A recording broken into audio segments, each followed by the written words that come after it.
Kwa bai lar mala ni morun Rebecca mala mudid chana but chana tiang chana bag gota tiyentina ban ke yego ba Bible an bana jabo nyak Thursday awala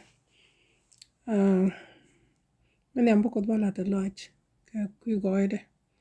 ka kui pale de ka kon ka kui yuba de kon ko jo kon no are shang me wala ko bana shang bana chop ni kon jalan nyuran toydan kele uti ko ko tele ngai kon en gwato kon tenta membe tuo ko gwato de bene kui kon to kui jama ban kon ko la ta la kon dia ni mite melet kon ko la ta la ka kan wora bogdan ani chana koran chana la ta la ko mo nyati ya kon ni chukurto ko den ana ta la ke jan sa me ne ben ne am du ko ne ro ni ko ne ko banyak gad mara ko ke nya mara ko gwara ko wadin redu etek ka jan tek tina wadin ka te ga ndora te rede wadin le bloy ko kan chanu ku kai chanu ti long lueng ti bombom ko ne yedu wadin ko bane lo ko bane understand ko yedu bo wo ne ti ko leng ko bi tek je ka riet ko chi ga riet ka riet ko tek ka riet rero chi ga riet la lat ka ni shang but ka riet very special karwani ko kan te sha guimon ko guimon chage ka riet chi kamra todo riet ko ta ka power ka te ka tek wadin ka riet go ne ko bane ga sham ne ga ling ne ga kwen ne ga hafuzo wadin wani am dun tama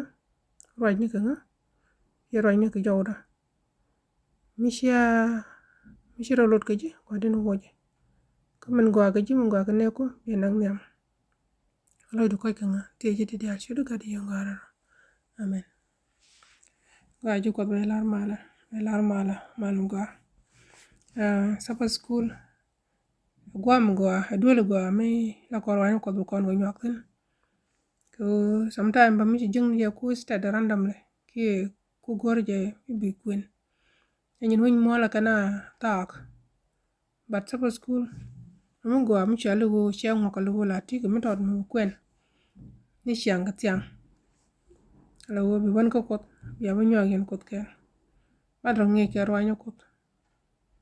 ngi ti dia ngi shebu mo di nyu ri sa ke di yelel ke san rew ni kwen ke Bible ko ro nyo kot mi shi ka mat shom ke long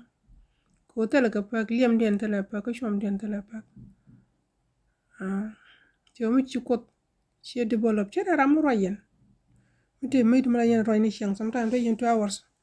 they yen zu ka telefon ku jin je wa sana chi wa dede yen che kot mi shi ngi kot shi ngi ke shang ga ke la sana la ka ku ju shi ga wa dede la ja be ju ban ya mo wa bana wara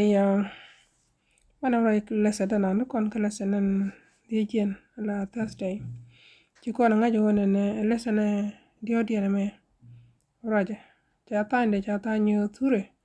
ni ka kwen ala kwen kon kana ala kwen jina ro ki rai Bible long ki cheng mi pai kwen cha la dre shane to jan ja ta nyu sure ni ka kwen ala go Bible sometime la roja ne la do ne chemen cha kula gor ka revelation so memory text an bana je revelation 19 lo revelation wal bonwan ya kan ka bas bonwan jan memory text yo gwa waka Thursday ko la da wala cha ta ni shaler luk lermu la ko na chaw ler are ba bulete man ndungwan ludu tungwan ler dong da chi mu gor chaw ka ler bare Bible na yara mu ko do pal so ku tu ko ken ana wala lodo shi ngat shi dak ngat ke ji kenyam shi dak shi ba mi roji shi ago ke contract shi atan yen dam te yen ke shi dak shi go lodo ba sholti ba sholler so nda ta ze shalar luk lo do ne ti ler bi ka tu luk ne ti ko ban pin ne ti ku to ken luk ban ga kwiden so cha gor ka nyut nyudun kula tuk bong ni lo ko kina ro ku Jerusalem cha chat ke chek mi char yalaka eno go be ka chawda Christ la ja chat ko chere ka kuon ka ba lo ko ba chole bright ala go chere ka nyamu cha mut ko wi mono mi wo chet dor mu go a chet je la mu go la ja go be chare je antama kare woto ni china ro ke chawo ba ler ba luk ka chawo bu kuon nkula Christ be bride dung da ala chekan kuene be bin mit woto do bu ko ko tuk shawa kare woto bu ko ko tuk shawa chare woto do ko to ko jira kare woto no butukulu ba luk ka bata ka kuon mu ban mi bi shek da ban kap ke mi shek da ban mit ke bi shek da ban jak bu ban jekin shek da shawara woto ni ta ka ban ke le di ko luk mu logo ji e je loide e je loid ram lo ko lo do ram ci do je dir to bu ko to ke end of the time min ku ko la tin tamam end of the time min ku ko la tin tamam bi ko to shawa ta ngada lawo infidelity ka to glin infidelity na jini infidelity na ko da ko jin mi tikel ga shek mi ngat shi mu don go gor ka wundo ka ken do ti ka yak ti ja ngade tel mi de mi ngat ka je ja wa ta ngada ko ji lit ka sin infidelity ko ji lit ka sin mo ji lit ka sin di ko bi mala dung lu bi pampin bo ko mi do den bi dung lu mi ci ko dar yalla ka bi pampin then bo ko mi do den mi ci sin mi chele sin kel mi chele bi sinit ngwan bu kele accumulation of sin bi sin bi ka dolpin bi sin ngwan bu ka dolpin ken duwar ngwan bu ka dolpin jawata ngata be lit ko bu dor belat an dur ka welat yo be ja bu dor ngwan bu kala kwani jama shar ga shek kin shek mi shi dor shela ci dam wala ci nyog dom ruun ci nyog dom wala be lit ko nguna mo be lit ko dor ngwan to ja dor ken an dor ngwan do gan lit ko bu dak ko shelo ngo be stop shelo ngo be repent tele so cha chat ko kon ji won mon tam mata kon ko cholo kon o biaka chana lon mar chana repent la de duor kun ba yo pelaka pala duor kun John me da no be cholo na pala duor kun e jenu lo nyere ko shakul wona ne bata kai time mi bi pelaka butuk chere ka shek mi chop ko daka je ana la pelaka la tuga mi ka dak so jen je ju won mon chal ka ko da tam so ju won mon lo din buma shika lo din tikana jaga bum tela repentance la lo kun go jin tam chika wo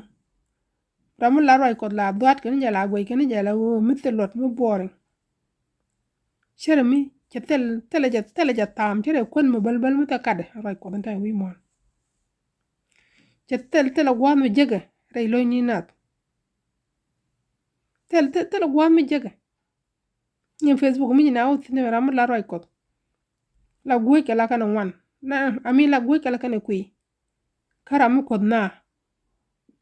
so roi ko ki mu gwa ta me shabal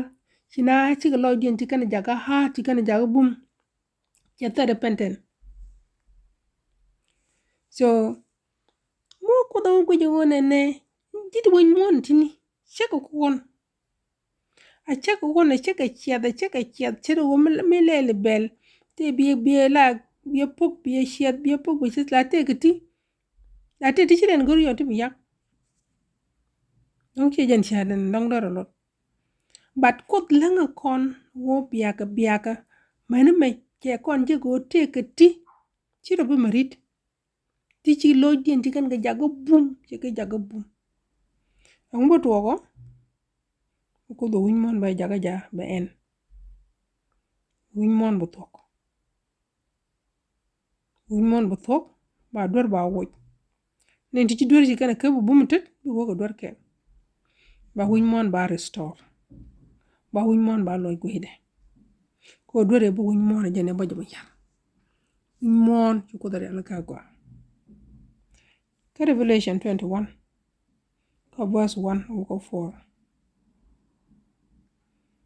mo do raje ke Jerusalem jene Jerusalem new Jerusalem jene bepin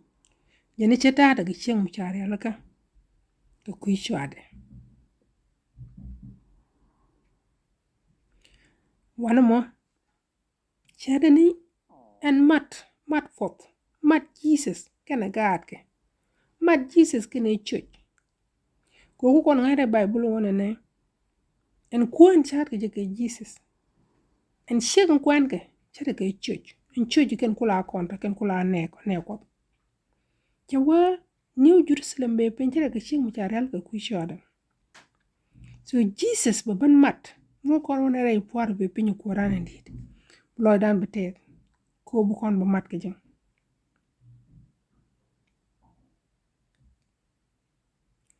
kot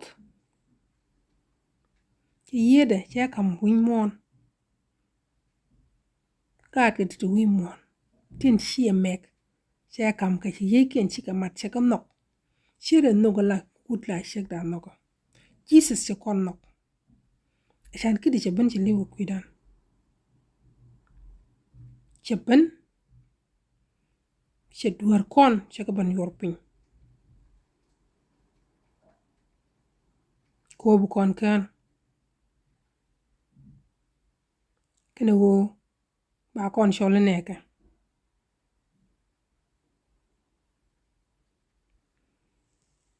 we can go repented I can go repented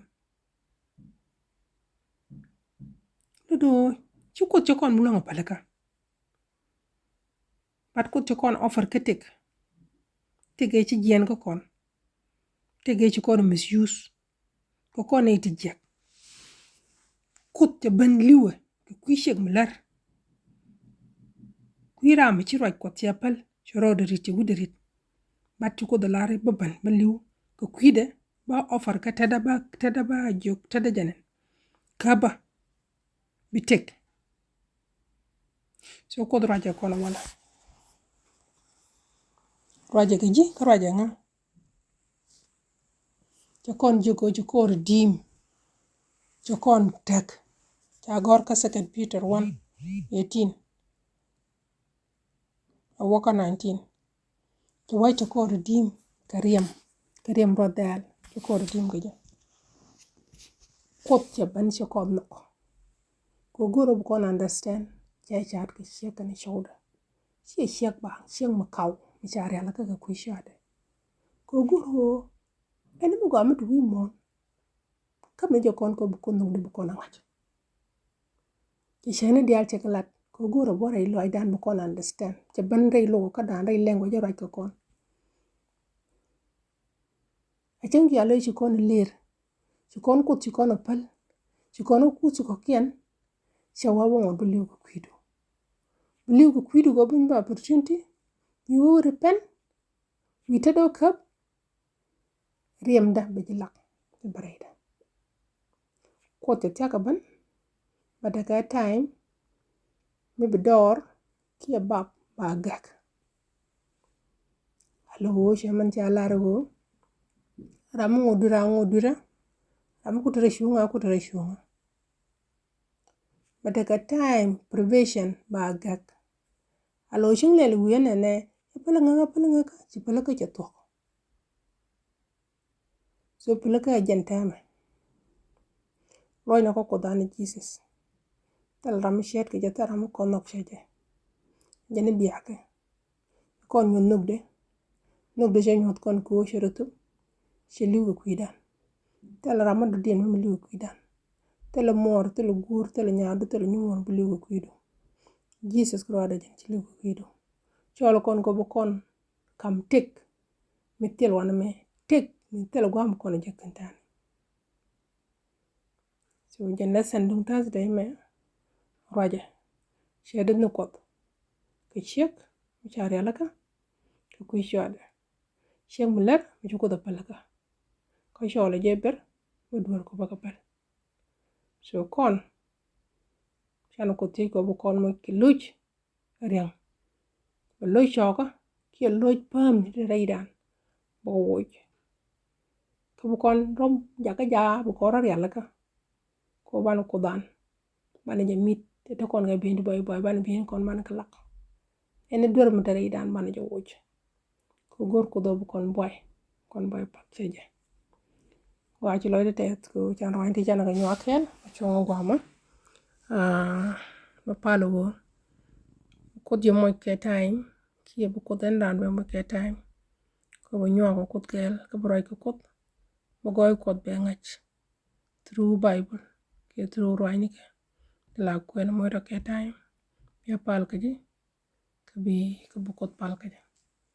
Wa ane bana pal. Ko reja wo ko ni shukur sulai ta loy ke jen sam wadin. Kar wani kuti ci kamete ko wadin ngi ne jine nok telam jine nok je wi mona. Wadi lang jiko ke yedo yang ni jab ne understand o nok ne long. Kutaka ne kel wadin long ne ti ne gagadu. Ko ni ruti gagadu wadin. Mo ne ke ritku, mo ne ke yedo. Long ne kan tial to wi monde. Yang ne jab ne wang ko ne ke fix nyal. Wi ne ni je ne shin pinguji. Ko tiga goy nyal. Tiga palaka tiga nok. Tiga peace. Chang me chi yer me chi liap la oda na mwa. Wadin shiwe peace be still. Win mon ma liap long. But we still have peace. Let peace be still. Tejiti dia. Should get ki yongwara. Amen.